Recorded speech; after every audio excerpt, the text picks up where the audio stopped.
I would begin. My name is Majok.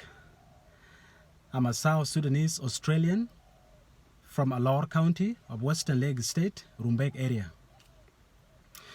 Today I want to discuss an idea that is based on South Sudan politics. It's a political idea that is so dear to my heart and has dominated much of my political thought for quite some time. Because it's very important, I had carried out documentations on it, and some of these documents have reached few selected government officials at the state and federal level of South Sudan government. Recently, I had lobbied few government officials at the highest level of South Sudan government in Juba who have received some of these documents to extend these documents to President Salva Kiir Mayardit since they meet him occasionally. I'm doing this because I consider this idea crucial to South Sudan as a nation and to South Sudanese as citizens of the Republic of South Sudan.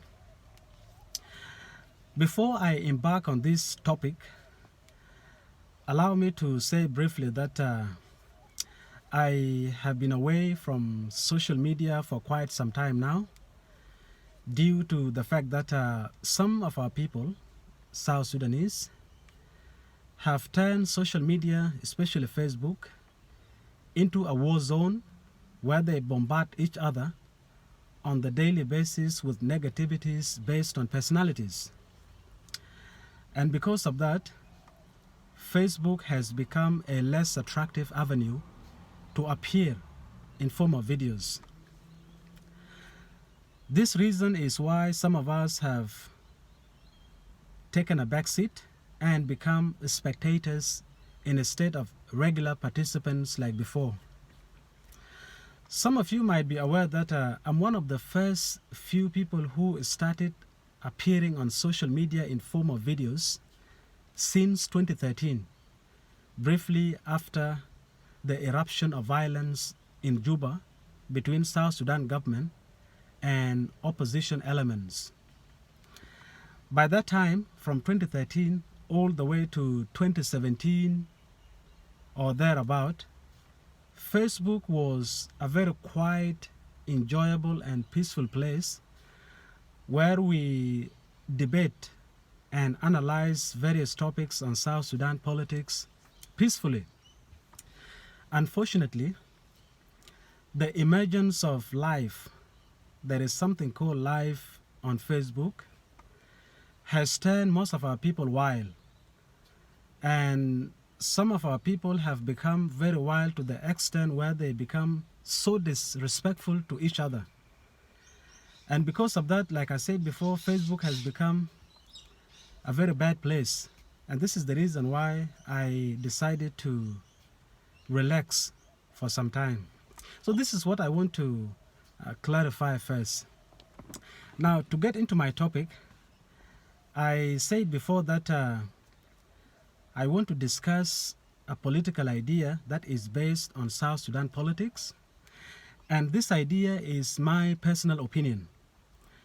And this opinion basically calls for the abolishment of South Sudan's current three regions of Equatoria, Upper Nile, and Bahr al-Ghazal, and in their place, the introduction of what I refer to as Eastern Nile region and Western Nile region. Now, I'm very serious about this. If I were to be a presidential advisor on political matters, I would convince President Salva Kiir Mayardit to implement this immediately. The destruction of Upper Nile, Equatoria, and Bahr al-Ghazal, and the replacement of these three regions with Eastern Nile State and Western Nile State. This could be done easily, first through a referendum. And secondly, if a referendum is impossible, then it could be done through presidential decree. if I were to be an advisor, like I said before, or President Salva Kiir, I would do that straight away.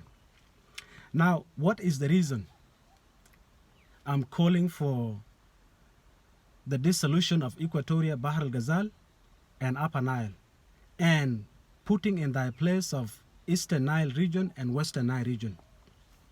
Well, ladies and gentlemen,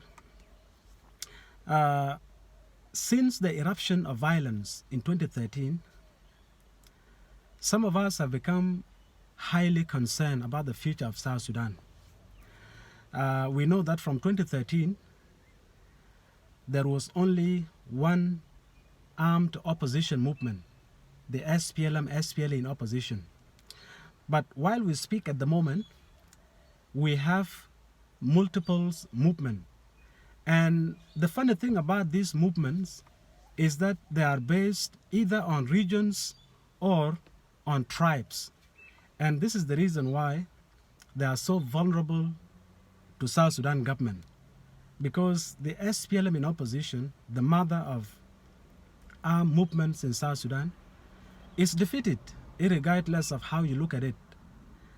Politically, realities on the ground have clearly shown us that SPLM in opposition is currently paralyzed by the government, purely because it's a tribal movement. I call it a tribal movement because it's evident that SPLM in opposition is 90% Nuer-dominated movement. Now, the same thing could be said with the NAS of Thomas Shirilo. It's exclusively an Equatorian affair. Now, because of this, some of us are concerned that with the multiplicities of armed oppositions in the country, some of these oppositions movement could even call for the partitioning of South Sudan into 2 or more states based on regions or tribes. And of course, we know that the regions that we know in South Sudan are Equatoria, Bahr el-Ghazal, and Upper Nile, despite the fact that we have 32 states. So this is a danger. And for some of us, we think that the only way is for the government of South Sudan to call for the destruction of Upper Nile, Equatoria, and Bahr el-Ghazal. Now, ladies and gentlemen, some of you might say that this is not true, but we have evidence on the ground.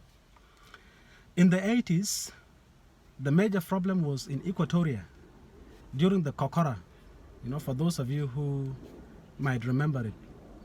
In the 80s, intellectuals of Equatoria, headed by none other than Joseph Lagu, have colluded with President Nimeri to weaken southern region by calling for the inhabitants of Bahr el-Ghazal and Upper Nile to move away from Equatoria and go to their regions. And that was implemented successfully.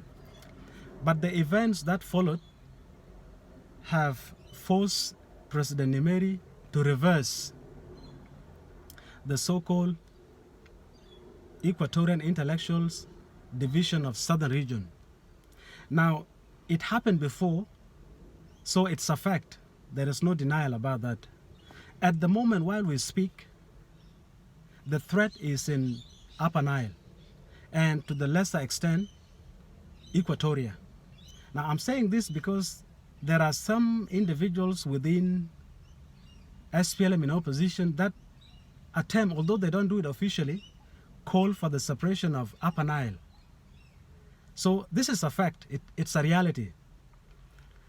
Before, in the 80s, when the Kokora came up, the defenders of the Southern Sudan unity were Bahr el-Ghazal and Upper Nile. But at the moment, based on the looks of things, the defender of the sovereignty of South Sudan as a political unity is Bahr el-Ghazal. Because Equatorian, some of them even calls for the displacement of groups from Bahr el-Ghazal and Upper Nile to go back to their regions. SPLM in opposition, there are voices within that calls for the separation of Upper Nile clandestinely. It's just a matter of time. So this is the reason why I think that the existence of Equatoria, Upper Nile, and Bahr el-Ghazal is a major threat to the political unity of South Sudan. And so the government of South Sudan must be very clever to come up with a very clever idea that actually mix tribes of South Sudan and regions that we have at the moment in South Sudan. And the only way to do that is to come up with creativities like what I'm doing at the moment, calling for the dismantling of Equatoria, Bahr el-Ghazal, and Upper Nile, and in their place, the putting of or the introduction of Eastern Nile region and Western Nile region. Now, let's look at this idea. How does it look like? First of all, for those of you who know South Sudan geographically, we have Numili to the south, bordering Uganda. And to the north, we have Rang, bordering Kosti in North Sudan.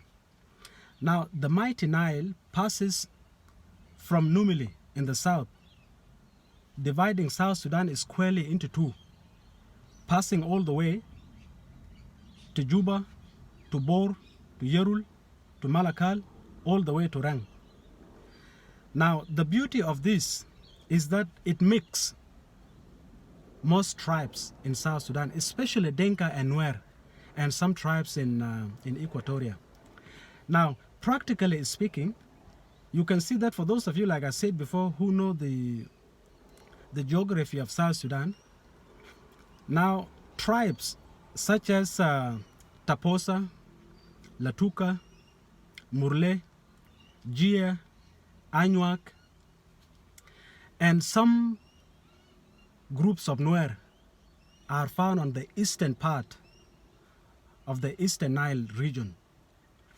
On this side of the Nile, we have Shuluk, we have some sections of Nuer, like the Western Jikany, we have Bul, and we have Dok, and we have Nyong. They are found on the western part of the Nile. The same thing, the Denka, we have the Denka of Bahr el-Ghazal, starting from Rumbek, from Tony, from Yerul, from Gogyal, and from all of them are on the other side of the Nile. We have Bari on the other side of the Nile, the western side of the Nile. So some tribes of South Sudan, particularly Denka and Nuer, those who are battling themselves, sometimes on tribal ideas and sometimes hiding on these ideas of reform and so forth, are mixed together. Some of them are split on the eastern part and western part. So this is very good. In terms of regions, you can see that the Nile actually, based on this model that I'm introducing, the Eastern Nile region and the Western Nile region, the Nile River actually split Equatoria into two and Upper Nile into two as well, with the exception of Bahr el-Ghazal. Now you can see that Rang is found on the Eastern Nile region. Malakal is on the Eastern Nile of the region. Bor is on the Eastern Nile of the region. Ayut and Fangak are all on the eastern part of the region. Akobo and Buma, Torit and Kafoita, and Numil itself, all of them are found on the eastern part of the Nile. Now in the west we have Juba, and we have Bantu, we have Rumbek, Yerul, Gogyal, Awil, and Tony. All of them are on the western region of the Nile. So, ladies and gentlemen, you can see this idea is not bad. If we sit down and study it properly, it's very good because it is split various tribes of Equatoria into east and west of the Nile. The same thing, the Denka, into east and west of the Nile. Nuer, east and west of the Nile. Tribes like Shuluk, Shuluk is exclusively found on the western part of the Nile. Tribes like I said before, Jia, Kachipo, Anuak, and Murle, Taposa, and Lotuko, all of them are found on the eastern part of the Nile. So this is a mixing of South Sudanese. So it's important for the government of South Sudan, before it's too late, or before most of the opposition's supporters or leaders think otherwise. So it's very important. This idea, if we look at it, we don't need to politicize it. I'm just calling it purely because it is split Equatoria and Upper Nile into two. It is split South Sudan, two major tribes, Nuer and Denka, into two, and some Equatorian regions. So this could be a good model if we look at it peacefully and in a non-politicized way. So, ladies and gentlemen, this is the reason why I'm calling for this political idea, the introduction of Eastern Nile region and Western Nile region, only two instead of three. I will stop here, but I'll come sometime to discuss this with some of my friends from Nuer, from Denka, and even from various tribes of Equatorial region. In conclusion, I want to say that it is not bad to have Equatoria, Bahr el Ghazal, and Upper Nile, but the way our people actually conceive them at the moment is negative. Because if you look at it, even sometimes people carry out conferences based on these regions, and what they discuss openly is not what they discuss clandestinely or secretly. So some people actually are using these regions negatively. This is the reason why some of us are saying before anything happens, it's good for the government of South Sudan to be creative and think of what to do, so that anybody who is thinking of the separation of South Sudan into various countries based on tribes or region is discouraged. So this is the reason why I'm here today. If you have any question, please try to comment positively, not personally, because some people nowadays, issues are turned into personalities. I will stop here. Thank you very much, and God bless you all.